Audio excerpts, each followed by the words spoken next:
வாங்க ஃப்ரெண்ட்ஸ், எல்லாருக்கும் good morning. இன்றைக்கி நம்ம கிச்சனில் என்ன பார்க்க போகிறோன்னா உருண்டை குழம்பு பண்ண போகிறேன். நான் அதுதான் இன்றைக்கி வீடியோவாக போடுறேன். உருண்டை குழம்புக்கு தேவையானது வெங்காயம் தக்காளி அரிஞ்சு வச்சுருக்கேன், ரெண்டு பூண்டு ஒரு பல் உரித்து வச்சுருக்கிறேன், நல்லா ஒரு பூண்டை, ஒரு கப்பு கடலைப்பருப்பு ஊற வச்சுருக்கேன். நம்ம 4 பேருக்கு தேவையானதை பண்ண போகிறோம். அதனால் ஒரு கப்பு தான் நான் கடலைப்பருப்பு ஊற வச்சுருக்கேன். மிளகாத்தூள், வீட்டு மிளகாத்தூள், உப்பு, புளி ஒரு எலுமிச்சைப்பழம் அளவுக்கு ஊற வச்சுருக்கேன். இப்போ குழம்பு தாளிச்சிட்டு அது பிறகு இந்த உருண்டை மாவு எப்படி ரெடி பண்ணுறதுன்னு நான் சொல்கிறேன். இப்போ குழம்பு தாளிக்கலாம் வாங்க. இப்போது பாத்திரம் வச்சாச்சு, எண்ணெய் போடலாம். ஃபஸ்ட்டு தாளிப்புக்கு தேவையான ஆயில் போடுறேன்.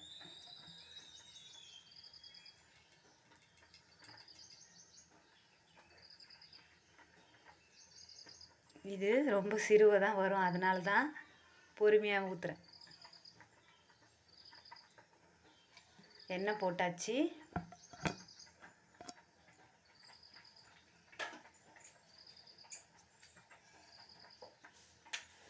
இப்போது எண்ணெய் காஞ்சிட்டு கடுகு போடுறேன்.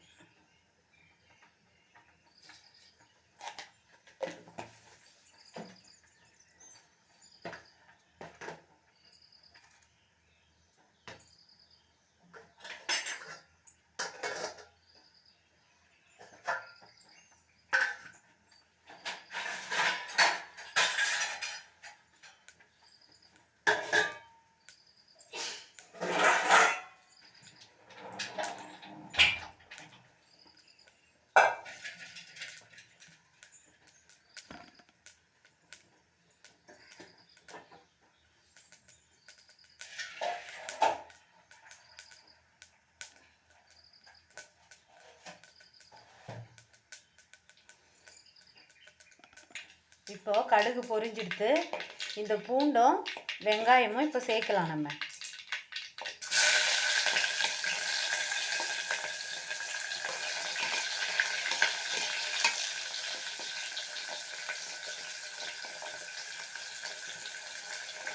எந்த காயம் இல்லைன்னு கவலை வேண்டாம். நம்ம தக்காளி வெங்காயம் இருந்தால் இந்த மாதிரி ஒரு உருண்டை குழம்பு வைக்கலாம். இது அந்த காலத்துலலாம் ரொம்ப ஃபேமஸாக பண்ணிட்டு இருந்தாங்க.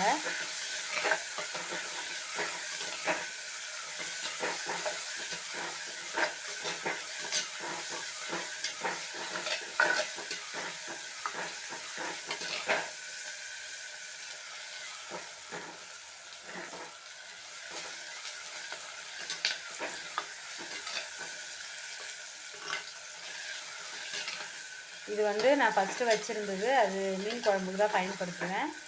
இது வெஜிடேரியன் குழம்புக்கு, காரக்குழம்பு அந்த மாதிரி வைக்கிறதுக்கு மண் சட்டி. ஒரு புதுசாக ஒரு மண் சட்டி நீங்கள் வாங்குறீங்கன்னா ஒரு 3 நாளைக்கு நம்ம சாதம் வடிக்கிறோம் இல்லையா, அந்த தண்ணியை அந்த புதுசாக வாங்குகிற மண் பாத்திரத்தில் நம்ம ஊற்றி வச்சிடணும். மறுபடியும் மறுநாள் சாதம் வடிக்கும் பொழுது பழைய தண்ணி கீழே கொட்டிட்டு இப்போ வடிக்கிற தண்ணியை ஊற்றணும். இந்த மாதிரி ஒரு 3 நாளைக்கு நீங்கள் ஊற்றி வச்சிங்கன்னா அது மண் வாசனை, புது மண் வாசனைலாம் போயிட்டு மண் சட்டி குழம்பு வைக்க தயாராகிடும். அப்படியே வாங்கி நீங்கள் யூஸ் பண்ணிங்கன்னா 2-3 நாளைக்கு அதில் வைக்கிற குழம்பு நம்ம சாப்பிடவே முடியாது. ஸ்மெல்லு வேறு மாதிரி மண் வாசனை வரும். ஆனால் இந்த மாதிரி கொஞ்சம் பழசாக நம்ம பழக்கிட்டு தான் செய்யணும். இப்போ வெங்காயம் வதங்கிருச்சு, தக்காளி போட்டுட்டேன், கொஞ்சம் நல்லா வதங்கட்டும். நம்ம தட்டு போட்டு க்ளோஸ் பண்ணிடலாம். சும்மா 2 உப்புக்கல் போடுறேன் தக்காளி வெங்காயம் வதங்கிறதுக்கு. இப்போது இதை தட்டு போட்டு மூடி வச்சிடலாம் ஒரு 2 நிமிஷம்.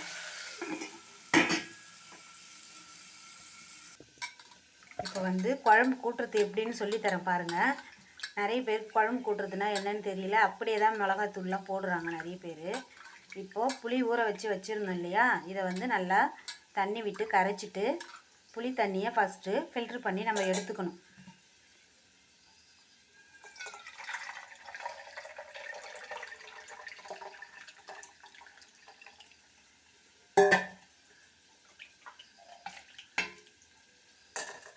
மறுபடியும் இன்னொரு டைமு தண்ணியை ஊற்றி புளியை கரைச்சிக்கணும். நம்மளுக்கு எவ்வளோ குழம்பு தேவையோ அவ்வளோ தண்ணி விட்டு நம்ம புளிக்கு ஏற்ற அளவு நம்ம தண்ணி விட்டு புளி தண்ணியை எடுத்துக்கிறோம். ஃபஸ்ட்டு குழம்பு கூட்டுறது மீன் குழம்பு ஆனாலும் சரி, இந்த மாதிரி ஒரு உருண்டை குழம்பு வத்த குழம்பு பண்ணுறோம்னா இந்த மாதிரி கூட்டி வச்சிங்கன்னா டேஸ்ட்டு சூப்பராக இருக்கும். அதுக்காக தான் இந்த குழம்பு கூட்டுறது நான் சொல்லி கொடுக்குறேன் உங்களுக்கு. இப்போது புளி தண்ணி ஃபில்ட்ரு பண்ணி நம்ம எடுத்துட்டோம்.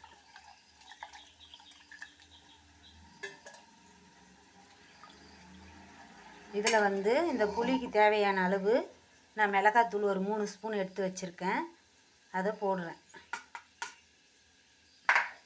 தேவையான அளவு உப்பையும் இதிலே போட்டு நல்லா நம்ம கரைச்சி விட்டுடணும். ஒரு கரண்டி போட்டு கரைக்கிறீங்களோ இல்லை நம்ம கையாலேயே இந்த மாதிரி கரைச்சி விட்டுடலாம். வீட்டு மிளகாத்தூளுன்றதுனால மஞ்சள் பொடியெலாம் போட்டு தான் அரைச்சிருக்கோம். மஞ்சள்லாம்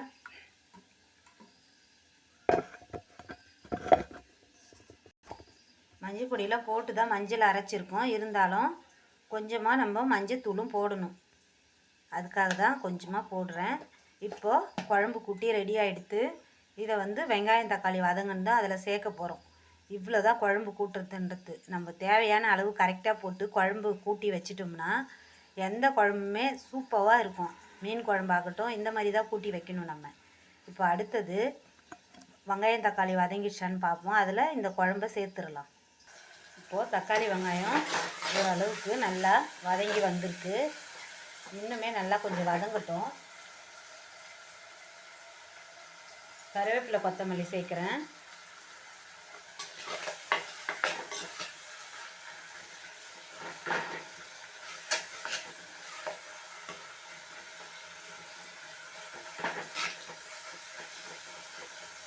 இப்போது நல்லா தக்காளி வெங்காயம் வதங்கி ரெடி ஆகிடுது. இன்னுமே கொஞ்சம் நல்லா வதங்கட்டும்னு வெயிட் பண்ணுறேன். நீங்கள் குழம்பு கூட்டி வச்சிங்கன்னா டேஸ்ட்டு சூப்பராக இருக்கும். அது இல்லாமல் புளி நம்ம வாங்கும் பொழுதே கொஞ்சம் ரொம்ப புளிப்பானது வாங்கக்கூடாது. ஏன்னா அது உடம்புக்கு அவ்வளோ நல்லது கிடையாது. புளிப்புலேயே கொஞ்சம் இனிப்பாக இருக்கும். கொஞ்சம் ரொம்ப இனிப்பு சொல்ல ஒரு மீடியமாக புளி கூட சாப்பிட்டு பார்த்து வாங்கினீங்கன்னா குழம்பு நல்லா அருமையான சுவை வரணுன்னா கொஞ்சம் இனிப்பான புளியில் சேர்த்துக்கணும். அப்படி ரொம்ப புளிப்பான புளி தான் இருக்குது வீட்டில் அப்படின்னு சொன்னீங்கன்னா இந்த மாதிரி குழம்பு கூட்டி வைக்கும்போது கொஞ்சம் போல் வெல்லம் சேர்த்துக்கலாம், இல்லைன்னா நாட்டு சர்க்கரை சேர்த்துக்கலாம். குழம்பு கூட்டும் போதே அதையும் சேர்த்து நம்ம கரைச்சிட்டிங்கன்னா குழம்பு ஹைலைட்டாக இருக்கும் டேஸ்ட்டு. ஏன்னா புளி வச்சிங்கன்னா வாயிலே வைக்க முடியாது. மருந்து மாத்திரை சாப்பிட்றவங்களுக்கு புளி வந்து செட் ஆகாது. அதுக்காக புளி மட்டும் கொஞ்சம் பார்த்து வாங்கிக்கோங்க வாங்கும்போது. பாருங்கள் தக்காளி வெங்காயம் ரெடி ஆகிடுச்சு. இப்போது கூட்டி வச்ச இந்த குழம்ப இதில் நம்ம சேர்க்க போகிறோம். இந்த குழம்ப இப்போது வதங்கினதால் சேர்த்து விட போகிறேன்.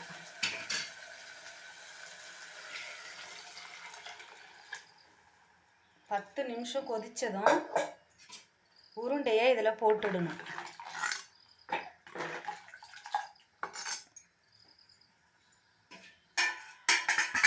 குழம்பு நல்லா 10 நிமிஷம் கொதிக்கட்டும். பொங்காமல் இருக்க இந்த மாதிரி கரண்டி போட்டுடுங்க. ஒரு தட்டு போட்டு மூடிக்கலாம். ஓகேங்களா? இப்போது உருண்டையோட மாவு ரெடி பண்ண போகிறேன். பாருங்கள், கடலைப்பருப்பு ஊற வச்சுட்டு ஜாரில் போட்டுக்கலாம். தண்ணி இல்லாமல் கெட்டியாக அரைச்சிக்கணும் நம்ம.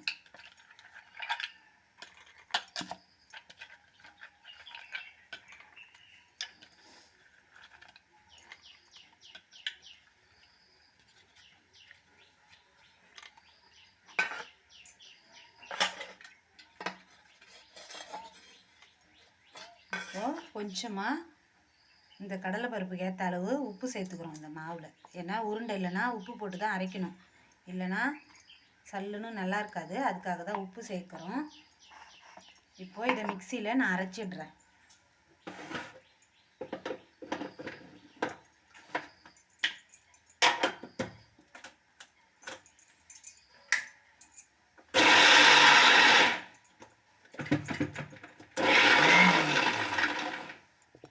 இப்போது கடலைப்பருப்பு கெட்டியாக உருண்டை பிடிக்கிற பதத்துக்கு அரைச்சிட்டேன். இதில் கொஞ்சமாக வெங்காயம் பச்சை மிளகா அரிஞ்சு வச்சுருக்கேன். இதை இதில் கலந்துக்கணும் நம்ம. அப்போ தான் உருண்டை வந்து கொஞ்சம் சாஃப்டாக இருக்கும். அப்படியே இந்த வெங்காயம் இல்லாமையும் நம்ம உருண்டை பிடிச்சி போடலாம், ஆனால் அந்த அளவுக்கு நல்லா இருக்காது. உருண்டை ரொம்ப அழுத்தமாக போயிடும். அதுக்காக தான் இந்த மாதிரி ஆனியன் கொஞ்சம் சேர்த்துக்கலாம். ஏன்னா ஜீரண சக்திக்கும் கொஞ்சம் நல்லது. ஏன்னா இது ரொம்ப நிறையலாம் உருண்டை சாப்பிட்டாங்கன்னா வயிறு வலிக்கிற மாதிரி ஃபீல் பண்ணுவாங்க.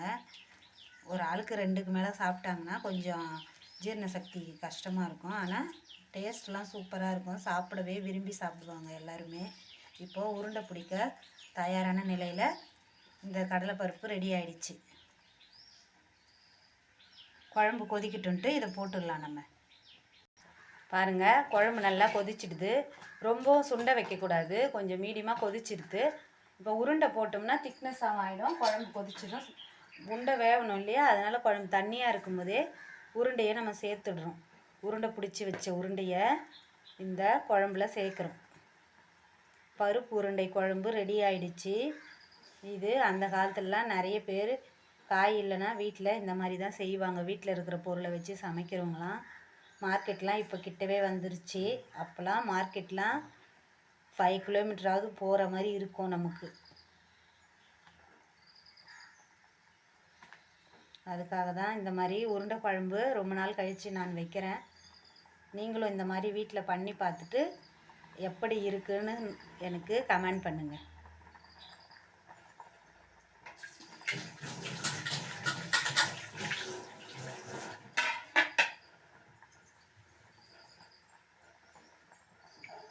வாங்க ஃப்ரெண்ட்ஸ், இந்த சூடான உருண்டை குழம்பு தயாராகிடுச்சு. மதியம் லஞ்சுக்கு நம்ம இந்த மாதிரி உருண்டை குழம்பு பண்ணி சாப்பிடுங்க. எல்லோரும் எப்படி இருக்குன்னு எனக்கு கமெண்ட் பண்ணுங்கள், ஷேர் பண்ணுங்கள். என்னோடய வீடியோவை எல்லோரும் லைக் பண்ணுங்கள், ஷேர் பண்ணுங்கள்.